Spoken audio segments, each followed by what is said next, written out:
Hey guys, Enigma here. I have a updated Marincess deck profile plus a combo video here. So I'm just going to go through the deck profile just a little faster. Since it is more of a recent deck profile, this is just a little bit of an updated one. This is what I've been using the past couple weeks. I want to thank my friend for getting me access to Access Code Talker. Definitely helped out.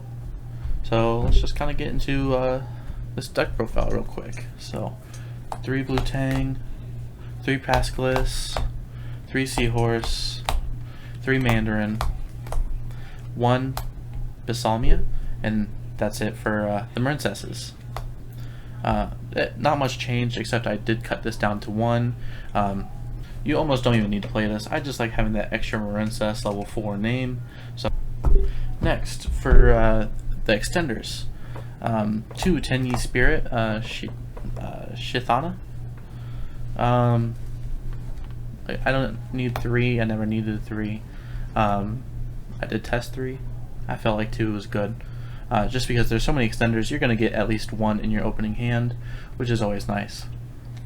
1 Sea Archiver, 1 Crusadia Arborea, and then 1 Microcoder, as well as 1 Scripton.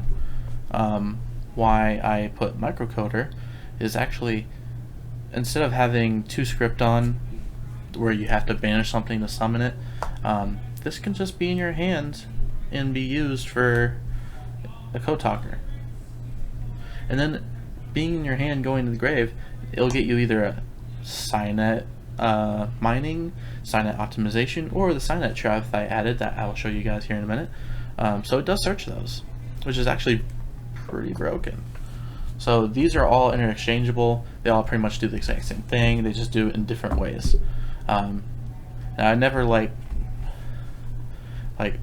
why am I playing, just 2 Archiver or 2 Arborea, or why am I not playing multiples of? Because someone could easily call by the grave and that's it. Plus each one has a different function. This is for going, I have no monsters on field, special summon.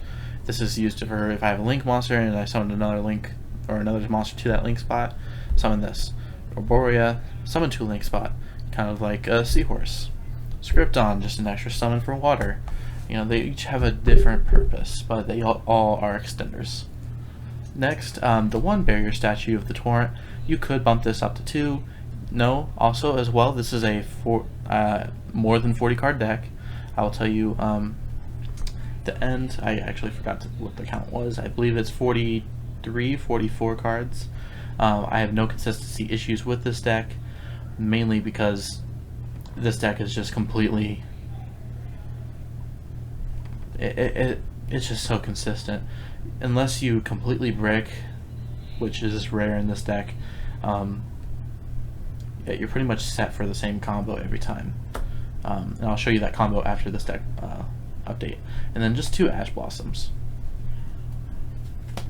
Next, for the spells, 1 Battle Ocean, you only need the 1. I can see why people play 2. 1's fine. You can get it back from grave. 3 Signet Mining, obviously, Cyber's deck, you want to play 3. 3 Succession, 3 Call by the Grave. Yes, this was not in my last profile, just because I had been playing people with it, but then I realized this deck will literally die if you negate 1 thing. So you always want to go first. You always want to have this in hand, in case they Ash or in case they Veiler, or anything. It just really stops this deck from going off. So you need to have Call. You need it. You almost want to play DD Crow just for the extra. So I might end up taking the Ashes out for DD Crows. So next, 2 Signet Optimizations. This is just a double summon in the deck, which it's a Cyverse double summon. I don't know why people don't use it more, especially in decks, like Saladin Great, like just any Cyverse deck. Next, just the 1 Monster Reborn and the 1 Pot of Avarice. You do go through a lot of extra deck monsters in just the opening turn, so getting them in the back into the deck will definitely, or extra deck will definitely help. Next, we'll just go into the traps. 3, Marincess Wave. This is such a broken card. Not only is it retrievable, but it is a Marincess Imperm that you have to have monsters on the field to activate as an Imperm. But you can have monsters on the field. That's the thing. You can literally, you have your Marincess monster, and they just activate effect, and you're like, Marincess Wave. Negate. And then on your turn, you go into one summon, and you go into Coral Anemone, and Coral Anemone goes into something else, and you get Marincess Wave back. Or you go into Marbled Rock. Literally, its effect says you can target one Marincess card in grave, add it to hand. It is an amazing card, honestly. So, next, 2, Dynamiscus. It's a great trap, especially since it banishes when it leaves field. You banish things as well, so you get that 600 attack gain if you banish something when you have the one link monster on field. Just discard, banish, boom, get rid of a threat. It's honestly probably one of the most used and best traps in the game for it right now, especially this being in a water deck. It's great. It's like another extender in a way. And finally, 2, Silent Conflict. Why am I playing this? Why? Even people that know this effect, they're like, it's so situational. Why are you playing it? Why are you not playing Solemn Strikes or Solemn Warning or Solemn Judgment? Or Warning, no one's played for months, but my point is that might be less situational than this. Sorry for the shaking there. For those who don't know what this is when a spell or trap or monster effect is activated while you control a Code Talker, negate the activation, and if you do, banish that card. And if you do, your opponent cannot activate cards or effects of cards with the same original name as that card that was banished until the end phase of the next turn.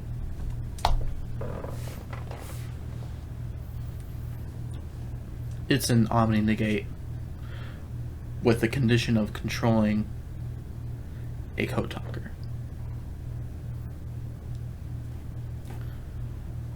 No paying life points.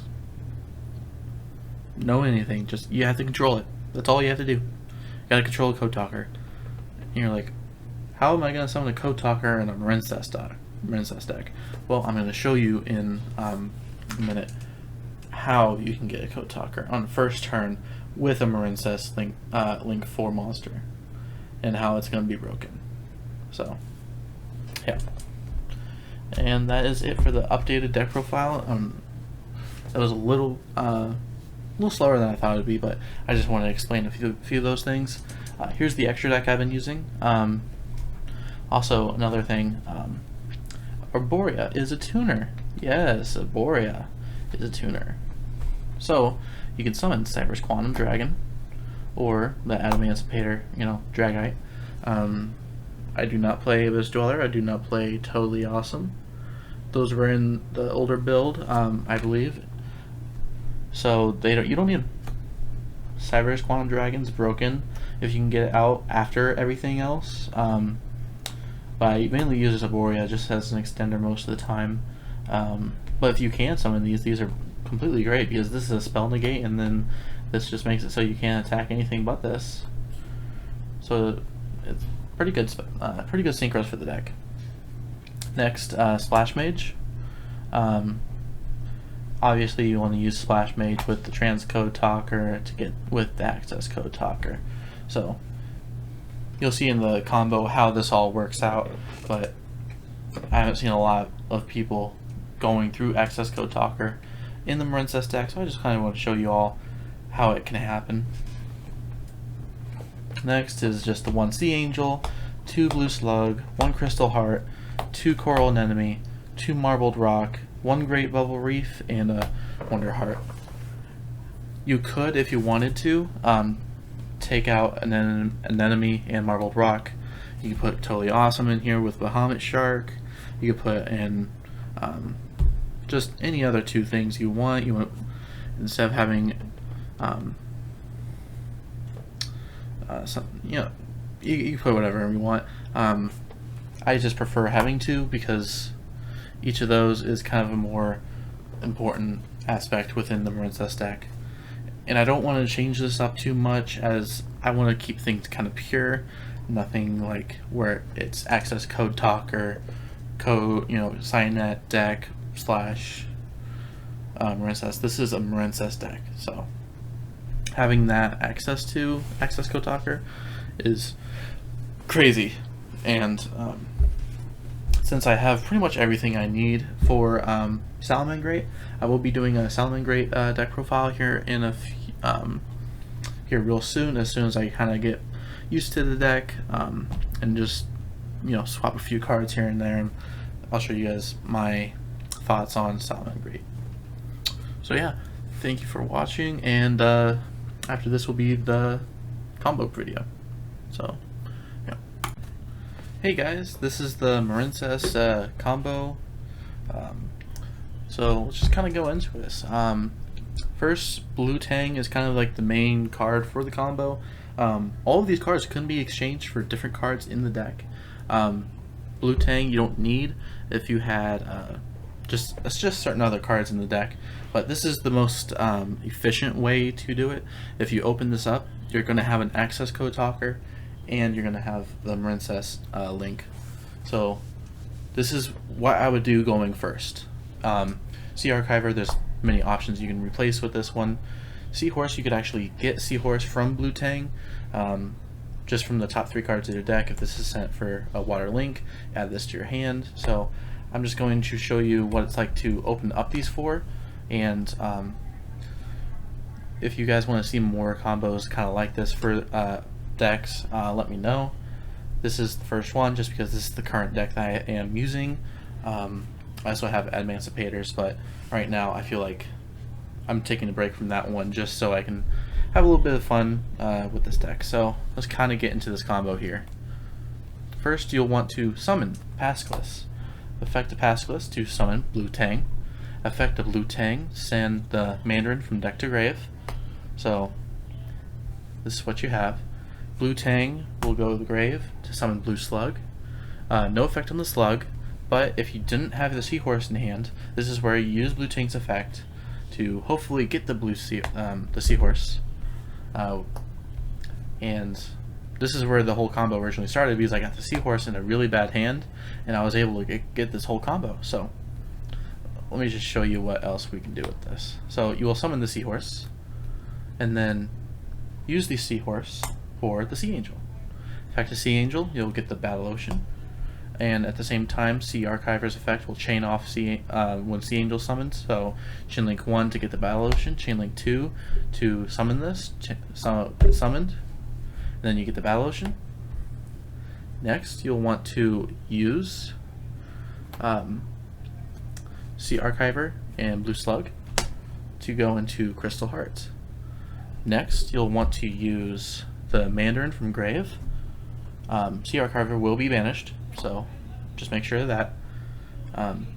Mandarin from grave to summon right next to Sea Angel. Next, you'll want to use Pascalus and Sea Angel to go into Splash Mage. Splash Mage will use its effect to summon Pascalus from grave, or any of the Marincess monsters besides Lynx. So summon that. Splash Mage and Pascalus will then go into Transcode Talker. And Transcode Talker's effect, summon the Splash Mage, and then both of them will go into Access Code Talker. So then you have your Access Code Talker on the field, and you're like, now what? I got a Crystal Heart and a Mandarin. What am I going to do? Am I just going to summon the Link 3 and that's where my turn ends? No. So I'm going to go ahead and use Battle Ocean. So Battle Ocean's on the field now. I'm going to then use the Mandarin with the Crystal Heart. Mandarin will get banished. Crystal Heart will go to grave. I'm going to summon Coral Anemone. Coral Anemone's effect will be able to summon Crystal Heart back to the field. And since I use Coral Anemone's effect, it makes it so I can only summon water monsters for the rest of this turn. So that's where this combo gets good. It's like you can summon this one from grave. You got link 2 to 4. Get into Bubble Reef. I'm going to chain Coral Anemones effect to add me either Blue Tang or Seahorse or Pascalus. I'm just going to add the Blue Tang. So this one's going to be my hand. These are going to grave. Battle Ocean effect when this is summoned. I'm going to use Coral Anemone, Sea Angel, and you can either use Crystal Heart or Blue Slug. I'm just going to choose Blue Slug at this moment.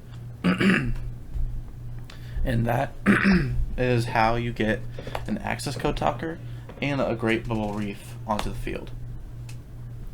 And now, question is, why did I summon Bubble Reef? In my opinion, Bubble Reef is a way better starter card for going first, because Bubble Reef not only lets you banish a water monster in grave to get a draw during your opponent's standby phase, but then you get another draw during your standby phase.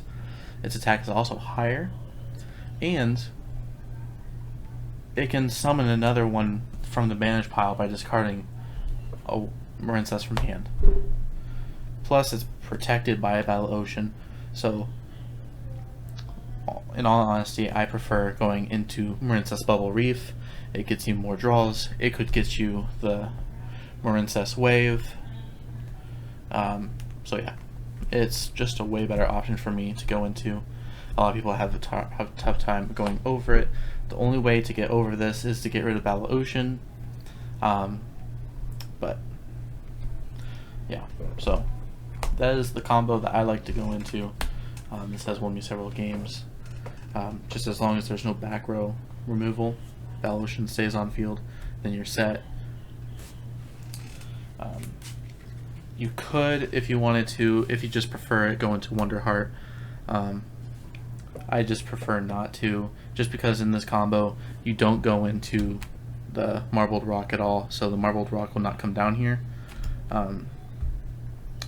So yeah, I prefer the Great Bubble Reef. So yeah, with this field per se, you could have technically a Marincess Wave and a Signet Conflict in your hand, because you could, again, like I said, you could have a 3-card hand and you literally just have these two in the other 2 card slots in your hand if you went first. And thank you for watching. If you have any more questions, if you want to see stuff like this more often, let me know. And Enigma out.